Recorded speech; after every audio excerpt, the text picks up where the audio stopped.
হচ্ছে যেহেতু গুরুত্বপূর্ণ বিষয় এবং যেহেতু সকলের এটা পরিষ্কারভাবে জানা উচিত, সেই জন্য আপনারা যদি একজন একটা প্রশ্ন করেন, তার জবাবটা পাওয়ার পরে আরেকজন আরেকটা প্রশ্ন করেন, ঠিক আছে, পরিষ্কার হওয়ার জন্য। নাহলে আমি কথা বলবো, সকলেই প্রশ্ন করবে, কোনোটাই কিন্তু ইয়ে হবে না।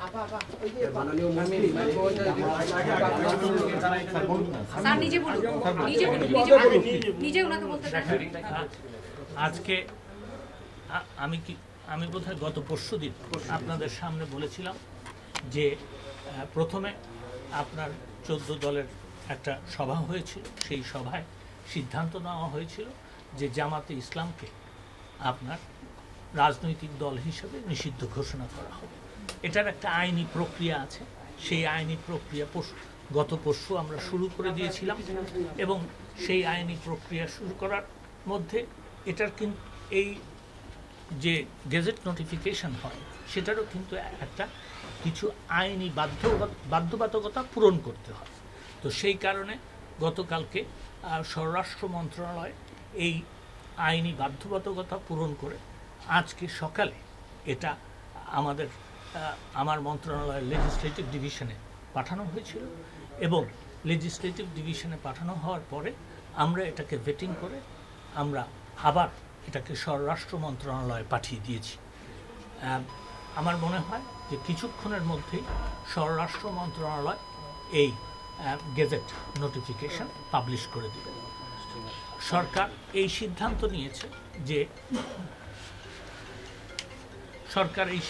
নিয়েছে যে সন্ত্রাস বিরোধী আইনের 18(1) ধারায় জামাত ইসলাম এবং ইসলামী ছাত্র শিবির এবং তার অন্যান্য যে অঙ্গ সংগঠন সেগুলিকে সরকার নিষিদ্ধ ঘোষণা করিল এবং এটা সন্ত্রাস বিরোধী আইনে যে দ্বিতীয় তফসিল আছে সেইখানে সেই নামগুলো সেই তালিকাভুক্ত হবে। তো এটাই হচ্ছে আমাদের সিদ্ধান্ত এবং আপনারা বোধহয় কিছুক্ষণের মধ্যেই, এটা স্বরাষ্ট্র মন্ত্রণালয়ের দায়িত্ব, এটা স্বরাষ্ট্র মন্ত্রণালয় আমার মনে হয় কিছুক্ষণের মধ্যে গেজেট নোটিফিকেশন করবে। দ্বিতীয়ত হচ্ছে যে দেখেন হাইকোর্ট ডিভিশনে একটা মামলা করা হয়েছিল, এই 6 জনকে যে ডিবি অফিসে তাদের নিরাপত্তার জন্য নিয়ে যাওয়া হয়েছিল সেইটাকে চ্যালেঞ্জ করে হাইকোর্ট ডিভিশনে একটা মামলা করা হয়েছিল। হাইকোর্ট ডিভিশনে এই মামলাটা চলাকালীন সময় আমি গতকালকে শুনেছি যে একজন বিচারপতি তিনি অসুস্থ হিসেবে ছুটি নিয়েছেন। আমি গতকালকে পর্যন্ত জানতাম যে তিনি অসুস্থ হিসেবে 1 দিনের ছুটি নিয়েছেন।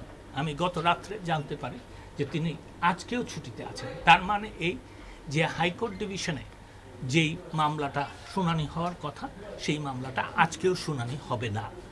তো আজকে যেহেতু শুনানি হবে না, সরকার, এবং এটাও সঠিক যে তাদের নিজেদের নিরাপত্তার জন্যই আমাদের কাছে নিরাপত্তা চেয়েছিল এবং সেই ব্যাপারে জিডিও করা আছে। তো সেই ক্ষেত্রে আমরা আজকে তারাও যখন বলছে যে তাদের নিরাপত্তার আর প্রয়োজন নাই, তো তাদেরকে আমরা থেকে তারা চলে যাওয়ার ইচ্ছা যখন প্রকাশ করে তারা চলে যাওয়ার আমরা চলে যেতে কোনো বাধা দিইনি এবং তারা চলে গেছে, সেটাও আপনাদেরকে জানানো প্রয়োজন। আরেকটা কথা আমি বলে দিই, সেটা হচ্ছে যে দেখেন একটা কথা উঠেছে যে গণহারে আপনার এই গ্রেফতার হচ্ছে। আমরা আইন মন্ত্রণালয় এর আন্ডারে কিন্তু প্রসিকিউশন, বিচার বিভাগ কিন্তু স্বাধীন। তো আমরা যেটা করেছি সেটা হচ্ছে প্রসিকিউশনকে আমি নির্দেশনা দিয়েছি যে প্রত্যেকটা ফরওয়ার্ডিং যেগুলি হবে সেইগুলি দেখে যারা এটা ঘটনার সাথে সম্পৃক্ত নয়, যারা এইচএসসি পরীক্ষার্থী, যারা আপনার মাইনর, এদেরকে যেন বেল দিয়ে দেওয়ার ব্যাপারে, জামিন দেওয়ার ব্যাপারে প্রসিকিউশনে আপনার উদ্যোগী হয়ে তাদেরকে জামিন দেওয়ার ব্যবস্থা করে। তো আমি এই 3টা নিয়েছি।